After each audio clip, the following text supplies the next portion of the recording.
On a besoin de savoir pourquoi les dossiers sont refusés. Est-ce que ce sont des suspicions de séparatisme? Est-ce que ce sont des problèmes de niveau scolaire? Est-ce que ce sont des problèmes religieux, de radicalisme quelconque? On veut ça, on veut connaître les chiffres pour pouvoir les étudier tous ensemble.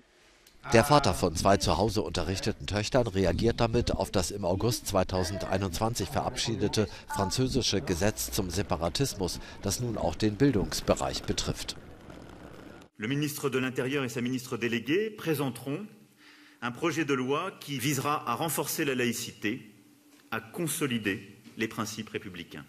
J'ai pris une décision. L'instruction à domicile sera strictement limitée, notamment aux impératifs de santé. In Frankreich werden rund 60.000 Kinder zu Hause unterrichtet. In diesem Jahr sind die Eltern mit neuen Vorschriften konfrontiert. Früher genügte eine einfache Erklärung für Homeschooling, jetzt ist eine Genehmigung erforderlich. Maintenant, c'est un système d'autorisation. Le problème, c'est il y a 4 cas de figure. Il y a l'état de santé de l'enfant, la pratique d'activités sportives ou artistiques, l'itinérance de la famille et ce dernier alinéa qui est quand même assez flou juridiquement puisque c'est l'existence d'une situation propre à l'enfant motivant le projet éducatif. Dieser letzte Punkt ist es, der die Unzufriedenheit der Eltern besonders anheizt. Hunderten von Familien wurden die Anträge verweigert und sie fühlen sich von der Regierung stigmatisiert, die den Heimunterricht als potenzielle Quelle von Radikalisierung und Separatismus betrachtet.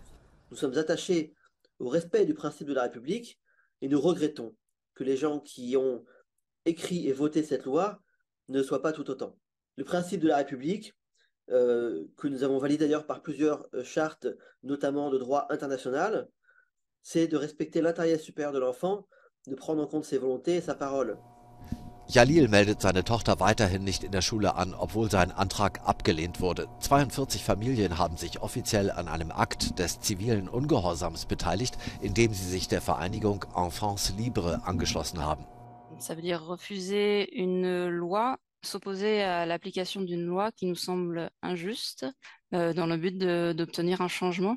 Nous, ce qu'on revendique, c'est le retour au régime déclaratif.